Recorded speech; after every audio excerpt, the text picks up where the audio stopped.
今年可说是马来西亚产出最多贺岁歌的一年，无论是经典的贺岁歌手、一起哈哈哈哈哈哈哈哈，电视台、商家、大团圆有好运连连，祝你有个丰收年。网红，来吧过新年，来吧过好年。甚至是学校。我是张邦琴，张邦琴的邦，张邦琴的琴。如果你不认识我，不要随便叫我名。都相继推出贺岁歌。有一点能肯定的是，无论是在线下或是线上，只要农历新年将近，大家对贺岁歌的讨论度就会增高，也让不少人感到好奇。那么多人都出贺岁歌，到底图什么呢？以前的市场可以好到我一个晚上可以唱3场，一场专辑一定可以卖5到6箱，一箱有100张。YouTube 的版税我差不多拿了6万块了。Exposure 也很重要，但是我觉得重要是让大家一直记得你。所以对马来西亚而言，贺岁歌坛绝对是个红海市场。但为什么那么多年来参与者不减反增？是不是这背后隐藏着一个你我都看不见的商业密码呢？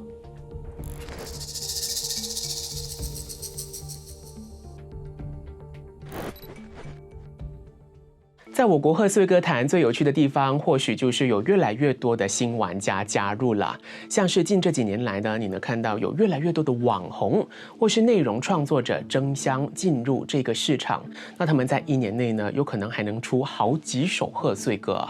对他们而言，最重要的肯定就是流量了。可是你看，在1年内出好几首作品，这笔账到底划不划算呢？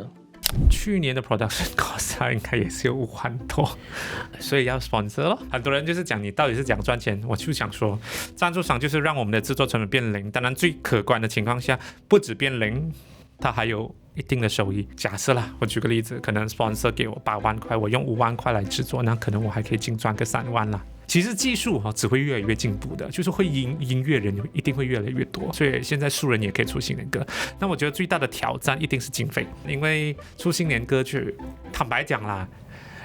有时候我觉得我们呢越做越难，因为我们把胃口养得越来越大了。就是现在的新年歌，你看大家都是质量越来越好。每年 3P 的那个制作，你看他们以前 Who Else 就是一个空地全程穿黑衣，然后只是转景，然后到现在就是 Superman 就整个是大景，所以那个胃口养得越来越大，所以其实我们每一年投入的经费越来越多，但是未必那个收益有越来越好。但是我们每年投入的成本越来越高。我以前一首新年歌8000块就搞定了，所以只要我的那个收入超过8000，我就是赚钱。但是现在我的制作成本从8000跳到去6万。一首新年 MV6万7万来制作。创作型网红郑彬燕指出，通常制作一首贺岁歌，拍摄成本的花销肯定是最大的，可能占总成本1半或是更多。因为他本身会创作词曲，因此这一方面的开销会比找外包来得更低。收益方面，去年推出了2首贺岁歌，在 YouTube 播放的版税就有大约6万令吉，加上在其他社交媒体分享赚点击和广告收入，净利大约有9万令吉。随着知名度逐年提升，所带来的流量也成了与赞助商谈价钱的最大筹码。像是郑彬燕，或是在去年推出《你说蛇》而大受好评的 Triple19，早在年初就有赞助商接洽谈来年的贺岁歌计划了。我最后就是出了7首嘛 ，OK， 7首是成交的，所以你想一下，我还有超过1半是没有成交的，所以来问的，我看至少有15所的公司的制作公司，或者是广告公司，或者是品牌方啊，所以其实那个询问度很高。当然我觉得就是我们的网红界或者是艺人界，大家都知道，就是其实商家不只是来问我们吧，商家其实是到处问价钱的。因为呢，我就经常会看到，他这个不是来问我的吗？最后他找了谁谁谁出新年歌，最主要我觉得那个 brand 大众化就符合到我们要的东西，因为如果今天是就是很 niche market 的话，我怕我们不能植入到它的东西在我们的 MV 里面。最主要是有更多的表演机会啦，然后有更多的厂商来邀请我们表演，然后也有一些业配的一些机会这样子，这些都是我们获得比去年更多的机会了。而早期就有很高知名度的贺岁歌手，像是谢彩云或4个女生，她们更是早期唱片公司的聚宝盆。相比现在，网红出贺岁歌的最大收益可能源自于赞助商。以前唱片公司更多是靠版权或是卖专辑来实现收益最大化。虽然当时的拍摄和制作成本没有比现在便宜，或许更高，但在那个时候，有知名度的歌手，只要在农历新年推出贺岁专辑获得热烈回响的话，基本上所带来的收益都是非常可观的。应该是1993年我推出的新年歌，还是94年，有曾经跟所谓的直销公司合作，一推1个礼拜就14万张，下一批或是28万张，再追加36万张，就几十万张，只是一个专辑一个新年歌，他们就可以收益，应该扣除来讲是很大笔的，我无法去推估，但是老板就很开心。以前叫歌友会，跑歌友会，跑 show， 然后就是卖专辑。以前的市场可以好到我一个晚上可以唱3场，然后就是一场专辑一定可以卖5到6箱，一箱有100张。出道32年，我的人生中就是有4年是没有自己的作品的，所以其实很多时候我都很想放弃，我说唱一首就好了，因为真的被掏空了，太累了。就是我安静的那几年，就是没有发作品的那几年，我真的在好好过年，因为我是从小就做这一行嘛，所以我会出现就是听觉疲劳跟唱得很疲劳，我常常会深入的思考，就是我的作品里面，我只限于表面的恭喜发财哈哈哈哈以外，我还可以带来什么？而对于传统媒体，虽然那么多年来都在推出贺岁歌，持续给大家输出贺年情绪价值之外，他们的贺岁作业模式也从以往推出贺岁电影及贺岁专辑，到现在成为了集团的年度重点活动之一。如今，他们不仅会举行多场全马走透透的造势及互动活动，大型的新春倒数庆典和特备节目，在周边商品方面也更加多样化。USB 专辑、T 恤，甚至乘上了盲盒浪潮，推出了马年的吉祥物盲盒。而以上种种，再加上获得的赞助，究竟能为集团带来多大的收益呢？我觉得它其实当然它会有一定的收入，因为它可能也包括了商家的一些赞助啦，还有它的周边产品可能在售卖啊之类的。但是我觉得可能这个不完全是一个重点，因为我们在做新年的这个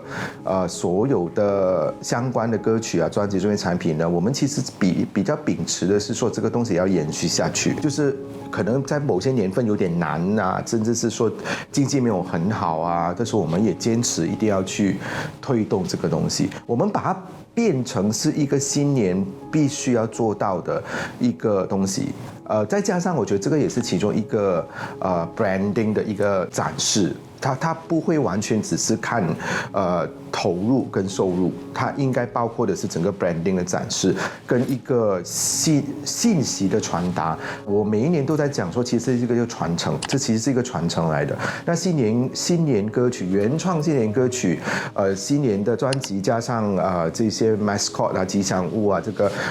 所有东西，它都是一个配套。我觉得是一个必须要传承下去的一个很重要的属于马来西亚华人的一个元素。我们会从这个点去衡量。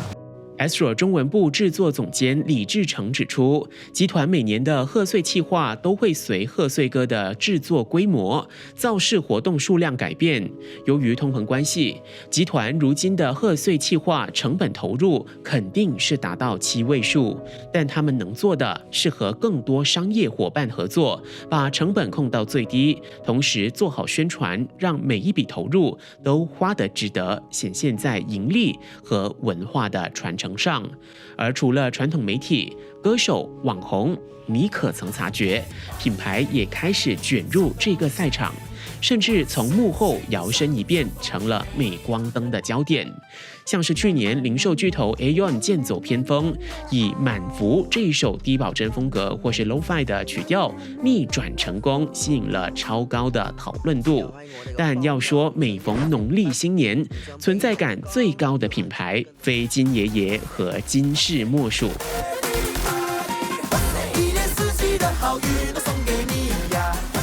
第3年成为网红 3P 的赞助商金爷爷，今年不仅以这首 Horse 打头炮，后来配合农历新年及2026大马旅游年，还和阿牛、阿妮、刘汉杰及薛家燕等著名歌手艺人发布了第2首歌，引起了高度关注。而且有别于多数品牌只是冠名赞助贺岁歌，或在歌曲 MV 植入广告，金饰不仅和艺人出歌，创办人亮相 MV， 还在新年期间和艺人举办多场巡回活动。对于创办人陈金财而言，农历新年投入那么大笔成本，其实所创造的回报率是值得的。除了观察到曝光率和销售都有因为贺岁活动而提高，最重要的还是和贺岁歌一样，要创造记忆点。其实我觉得歌很重要是，就是可以不是唱过去啊，是唱进你的心底。所以其实当你发现一年过去了，他还记得那首歌，他还记得你，然后他还记得送礼，记得送礼就记得珍惜，记得感恩，记得珍惜身边的人。我觉得孝顺啊那些，所以你发现我们都会尽量在我们的歌曲里面、歌词里面写一些正面的意义的东西。可见那么多商家和公司预留那么大笔预算在贺岁歌上，就知道年度贺岁活动所带来的价值远远超过在寻常时期播放的广告。而对于商家在选择合作艺人和代言时，除了讲求正面形象，再来就是团队默契。所以当我们 passionate about 在做一件事情的时候，当你看到我们一起出来带动气氛的时候，大家好像是一个团体这样，它有一个 alignment 在那边，它不会是东凑西凑。所以当大家有一定的默契的时候，当我们好像我跟嘉燕姐跟安妮或者跟 3P， 我们大家一起出来的时候，包括Angeline、安妮、Jasper， 我们出来的时候比较像是家人一起在跟大家 greeting， 不是工作。我觉得那个是最可贵的，就会珍惜跟期待下一次什么时候我们再出来这样。算完这笔账，大马贺岁歌的商业轮廓已经非常清晰。这不仅仅是一场节庆的狂欢，更是一场精密计算的年度商业接力。大家都在这一片看似拥挤的红海市场里完成自己的 KPI。无论是砸重金的品牌方，还是在算法中突围的网红，大家看重的除了是贺岁歌文化与大众的情谊结，更是这背后的高频曝光率。而只要这一份关于关注度、转化率与品牌粘性的账单依然能让多方获利，这场由全行业各界合力买单、精密运作的年度商业大戏，在我国就永远有得赚，也永远有玩家愿意入场。